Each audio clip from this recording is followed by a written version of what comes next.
Good morning. Thursday morning, San Antonio, Texas. Hang on to your seatbelts. We're going to get into something here this morning. I'm going to share with you some things that may really surprise you. Things that your churches won't tell you, or a lot of them won't. And fraud that goes on in ministry, a difference between fraud and faith, money and ministry. I'm explaining some of these things for you, how I came to know these things and how you can be prevented from taking advantage of or spending or sending your money someplace where it never gets used as you intended it to use. Okay, let me start off by sharing a story. I don't know if you can see this. On the very top is a man by the name of Joseph Lulich, and that's his wife Agnes. If you can see at the bottom, that's their church in Rovigo, Italy. I spent time in his home in 1975. Joseph Lulich, he was a former Catholic nun who was led to the Lord after he escaped a prison in Russia. And while he was traveling, he happened to get on board a ship where there were some young evangelicals. And here he had been a priest for many years, and yet these young evangelicals seemed to have more joy and answers than he did. He came to know the Lord, and he went to the United States. He got trained in ministry. Apart from the Catholic Church, he goes back to Rovigo, Italy, and he's heavily persecuted, and he does the unthinkable. He marries a former nun.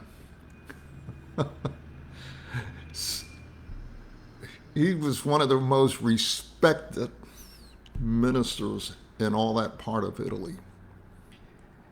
But let me tell you his story a little bit. In fact, if you want to read about it, it's in a book called Far From Rome, Near to God. Far From Rome, Near to God, the conversion of 50 Catholic priests. In fact, this is a good book to give to any person that's sold on Catholicism, because you're going to have the priests' own words, and they're going to tell you what they discovered and what they learned and why they were converted to Christianity from Catholicism. Okay, so I spent time in his home in 1975. In that little church here, we ministered, okay? And they'd have people come from all over. And then we'd go into the city square, and we'd put up tents, and we'd preach in the marketplace. And people would come and all that. And I came back to the United States, and I started attending Bible school and seminary. So for many years, I sent him support, financial support. Well, about 20 years later, as I'm still sending him support, I discovered that the organization where we were sending the money to was never getting to Joseph Lulich. It was a Christian organization. A lot of people were sending money for Joseph Lulich, but the business manager at this Christian organization took that money and used it for other purposes. It never got to Joseph when I discovered it. Okay? I'm going to tell you all the story of what I did. Trust me, I got a lot of money back from him, because fortunately there was a woman in that Christian organization that had a ledger of all the donors, how much they gave over the years, and I got my hands on that copy. And once I had that, I confronted them, and at first they denied it, but with the evidence that I had, they couldn't deny it anymore. We got the majority of that money back. We sent it all to Joseph. Joseph then, instead of this little building there that they had, they built a massive church with a radio station broadcasting all over northern Italy and into former Yugoslavia. That's how God orchestrated all that. Let me give you some head up here. If you write a check to a 501c3 nonprofit corporation, let's say, for example, I'm going to use the Billy Graham Crusade, okay? And you send a check to them, but they had asked you for money for a particular project. Let's say they're going to do an evangelistic project in Tampa Bay. And so you write the check out to the Billy Graham Crusade, and on the memo line you write out for the Tampa Bay project. That money goes into the general fund. If they have an unscrupulous business manager, he can take that money legally and spend it any way he wants. And that's what a lot of churches do, and that's what a lot of Christian organizations do. It's legal, it's just unethical. And it violates a sacred trust, but it goes on all the time. Why do people even use 501c3? For the main reason is for taxes, okay? Churches by default, and the state doesn't get into, the federal government get into defining what a church is, don't need to do that, okay? When you get people handling money, now this business manager that I knew was never trained with scripture or biblical theological principles handling finances. So what he did was legal, highly unethical. When I confronted him, that was quite a scene, okay? Because it wasn't just Joseph Lulich's money that was being diverted for other causes, it was other people's money as well. And here you see this flourishing campus and organization, and little did people know that a lot of that was supposed to be funds that were supposed to go to missions that never arrived there. Okay. So you need to understand that principle, okay? Now, I entitled this kind of message, Money or Ministry, or Fraud or Fate. There's a lot of fraud that goes under the name of Christianity. We see a lot of tele-evangelists doing this, begging and asking for money, and yet they live exorbitant lifestyles. Okay, let me just ask you a simple question. Okay, just use some common sense here. Here's a guy that's in ministry, preaching the gospel. Okay, the gospel's about sacrifice. Yet he's living in the mansion, driving Ferraris, driving, high dollar cars and flying around in jets, in some cases, multiple ones. What's wrong with that picture? You were to give me $1 million. Could you see me doing that?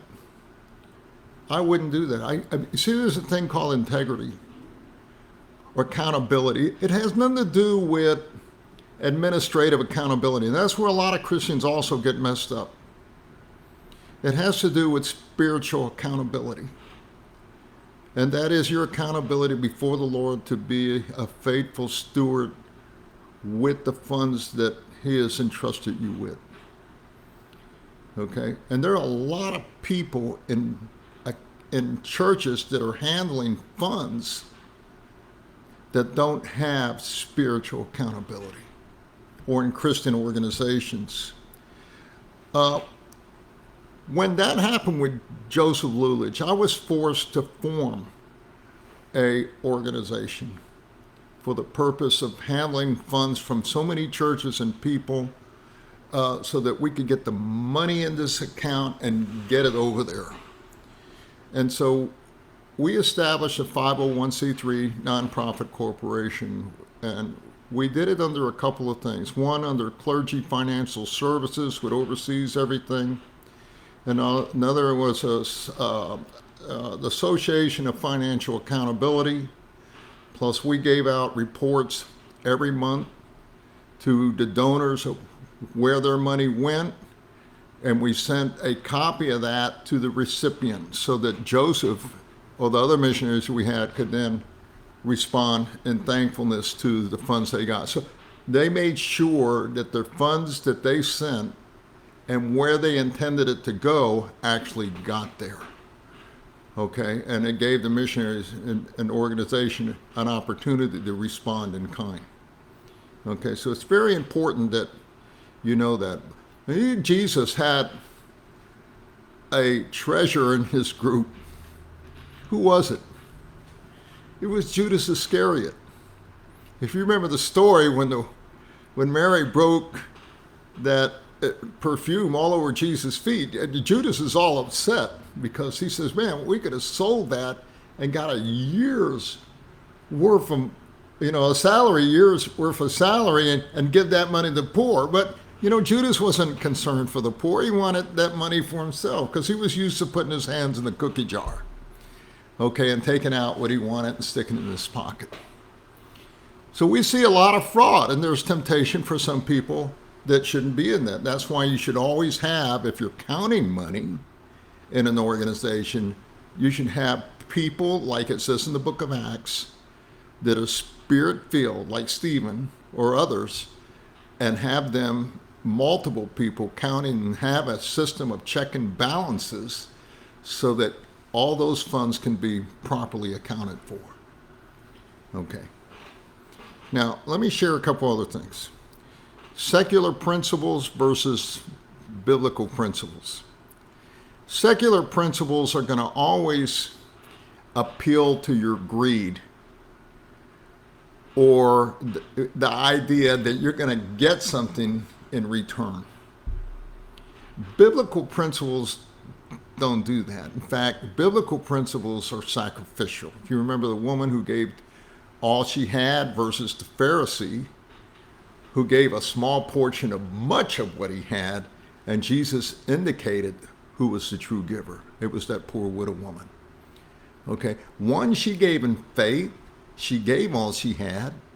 The Pharisee gave for public recognition and only gave a small portion. So motivation is greatly tied in to this, and that's why God says he loves a cheerful giver, not one that gives grudgingly or under compulsion, which a lot of these televangelists do. If you send, they call it seed faith money. If you send $10, God is obligated to give you back 100. Okay? So right away they tap into your greed. First of all, that is not a biblical principle. There's nowhere you're going to read that in the Bible. Okay? And if you give sacrificially and you give faithfully, God will reward you with eternal treasures in heaven, where they will not rust nor thieves will get to them. Okay? He's not obligated to give you anything in this life except your basic necessities of life, which he promised he's going to do anyway, whether you give or not. Okay? So the idea of giving to get is fraud.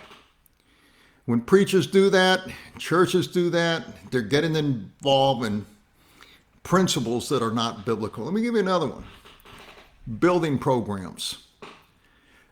Nowhere in the Bible do we see any principle that says we're going to contract this debt under a ministry and then charge this debt to the saints or to believers. Where God calls, he provides. If you don't have it, you wait till you have it. What you don't have today, you don't need today. But the American way is, let's contract this debt. Let's go into this debt. Let's create this budget and create this debt under this great big presumption and then charge this debt to the people in the tithes of the church. And what happens? COVID comes along. They have a pandemic. People aren't giving anymore. Now they're in debt. They're losing their church. They're losing their building programs. They're losing all. They should have never done that. Oh, well, Manny, everybody's doing that. All the church, sure they are. But that's the American way. That's not the biblical way. Okay, so let me talk about something else too. Billy Graham, for example. Billy Graham Association made millions and millions of dollars. Billy Graham didn't profit off that. Billy Graham had a board, and the board granted him a salary that he made every year. Okay? If he raised $1 million, or he only raised $100, he still was only going to get so much of what his salary was. And if the money didn't come in, he didn't get it. Period. That's how you do faith ministry. Okay, I did faith ministry for almost 30 years. The most ever the board ever compensated me for was $30,000 a year, and that was with a family of 5 kids and 2 adults that I had. Okay, and I think only a few times did we ever reach that amount. The fact is, if the money doesn't come in, you don't get it. Period. Okay, so you trust the Lord. That's one way that you can always determine whether or not God has you in this ministry or not. It's because He's going to make provisions. You don't have to go out there and beg for money. All you have to do is let the need be known, you know. And I always done is say, hey, I never solicit funds. But you want to give this money? That's up to you. Here's how you can do it. Okay? But my idea, and the way most faithful ministers do, and the way the Apostle Paul did it in the New Testament, is he simply said, hey, I'm just an avenue of you giving money to the Lord. I'm just a recipient so that you can add to your account for eternity. Okay? Which brings in line another thing. There are some churches, some Christians, and some organizations, they will give to you on conditions. In other words, there's strings attached. Okay? And you should never accept any funds with strings attached in a ministry. Let me give you an example. I had a church that was contributing funds to this ministry we were running. And they said to me, Manny, we want to see how you're spending this money. And we want to know how much you're spending on groceries, how much you're spending on your house, how much you're spending in gas, and how much you're spending in and so I asked them, okay, and what is the purpose? They said, for its accountability. I said, well, that's great. I said, I'll tell you what, you do it too. You give me all that what you're spending, how you're spending it, where it's going, and we'll have mutual accountability. You think they did that? No, they cut off my support. They weren't interested in giving ministry. They were interested in control. Okay? If you truly, by faith, are giving to an organization or a person or a ministry, hopefully you've done your homework. You trust the individual that you're giving it to. You recognize that they have financial integrity. And you give to them in faith, believing that God is going to use those funds in a way to reach the world for Jesus Christ. No strings attached. I never give money and say, here, but you got to do this and you got to think that. No, once you give, it's theirs. You get your reward in heaven. Okay, so that's real important. Another thing, let me give you another example. Spiritual giftedness. Spiritual gifts were given always by the Holy Spirit to individuals for the purpose of edification. In other words, to build up the body of Christ, is to build them up in a variety of different ways, whether it's in teaching, whether it's in preaching, whether it's through music, whether it's in counseling, whether it's in hospitality. It's given for edification. The spiritual gifts are never, ever given for compensation. And a lot of people get those confused and they're going to say, I got a spiritual gift of teaching, or I'm going to go make a lot of money and build this. That's not the purpose of it. Now, of course, ministers, they have to live and eat just like anybody else.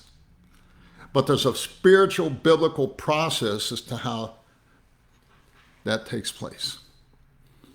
One of the principles we always use is this: where God calls, he provides.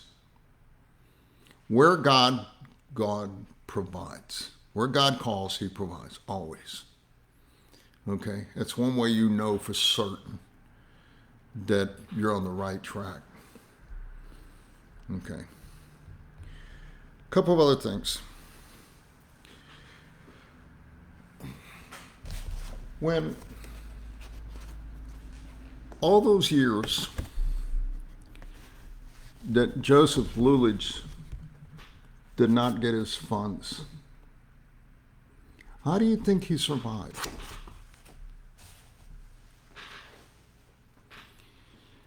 There were two old ladies in that organization who every month, they knew what was going on. They couldn't tell anybody for fear that they were going to lose their job and then nobody would have anything. So what these two old ladies did was they sent 90% of their salary every month to these two missionaries so they could survive on the mission field. And they lived with hardly nothing. Okay? Not only that, but underwent a tremendous amount of hardship and nobody knew about it.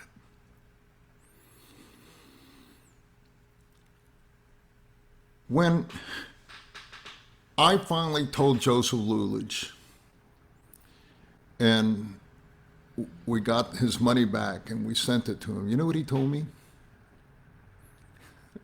All those years, he said, God knows. God knows all. God knows. God knows all. Those words stayed with me for a long time. And that's true in Revelation. Jesus says, I know. I know. And you remember the book of Acts where you had these husband and wife and they were trying to jump on the bandwagon of notoriety and giving. And they claimed that they had sold a piece of land and gave all the amount to the disciples when in fact they were lying. They kept back a good portion for themselves. God took them home. Those people that did that, they're not in ministry anymore. God dealt with them. You know, Joseph Lulich and Agnes have since gone on to the Lord, with the Lord. They're in heaven now, getting their reward. Okay? I'm so thankful that I was a part of that, and that you know, God used me to help clarify that, and also help me to learn how a lot of Christian organization churches and how fraud gets in, how you get different people in, how to do things legitimately, how to do things with financial accountability, and how to do things with great integrity. Let me share one last thing with you. I don't know if you can see this. I have a box here of hundreds and hundreds of letters that was written to me by Dr. Elsie Fix. This is before email times and all that are deep. In fact, she's been dead now for about 15 years, and I have not been able to read them because they break me down. But I might read some of them to this audience so you can understand the depth. This is a woman that wrote a commentary on every book of the Bible sitting on a little stool. I'll show that maybe next time. In her basement, where there was a furnace and dust and different things. And she had a wealth of spiritual maturity in her that just saturated me. And she was like a mother to me. and she's the one that brought me along. And so right now, I got to be out of my apartment by Friday, next Friday. I've learned some lessons through this. I doubt seriously, if I will ever rent a place again. Things are getting so bad in this country. There's the control issue with so many. I'm not free in this place here. Okay, in many ways, it's like being in a prison. Okay, because you're confined to what you can and cannot do, and so forth. Who can come here, who cannot, what you can do, what you can't do. And because of the COVID thing too, you have to wear masks. You got to do this. A lot of different rules and regulations. Things are changing so drastically, so fast. So I doubt seriously, after these experiences that I've had here, if I will ever do that again. I would rather have a small piece of land with a shack on it, as long as I have access, with internet or something, so I can continue to do ministry. But I will not contract a debt and then expect the church to pay for it or Christians to pay for it. Where God calls, he can provide. He's abundantly able to do all that we ask him for. Okay, I believe that with all my heart. So I don't know where I'm going to go. I really don't. But I trust God to guide me. I do know that if you did want to support this ministry, there's ways you can do it. I always tell people, hey, just private message me, and I'll let you know. But that's between you and God. I always tell people that. You don't give to me, you give to the Lord. I'm just a recipient to add to your account, okay? Would I like to continue to do full-time ministry and do this daily and expand on it? Yes, that's my desire. But even go beyond this. I have a great, great desire to get and do a lot more evangelism. And let's face it, people today in this country are biblically ignorant, okay? And this leftist and this woke population try to control people to the point where they don't know how to think for themselves, okay? And if they want to think for themselves, one of the greatest avenues of doing that is becoming biblically acquainted. And because in that, you're going to discover God, you're going to discover Christ, you're going to discover his manual for living, and it's going to give you the ability to have wisdom and discernment and determine what's right and wrong. And you're going to have an absolute standard. It's going to give you a lot of peace and joy. I believe that. But you got to go and tell people. It's not going to happen through osmosis. So be praying. We'll see what happens. God bless you. Remember, if you're going to give in faith. Don't give with greed. Be sure you're involved in ministry, not fraud. Don't support these televangelists. Most of them are crooked as can be. There are some really worthy pastors and missionaries and Bible teachers and benevolent efforts out there that you can invest. Ask God, the Holy Spirit, to show you, and he will. God bless you all.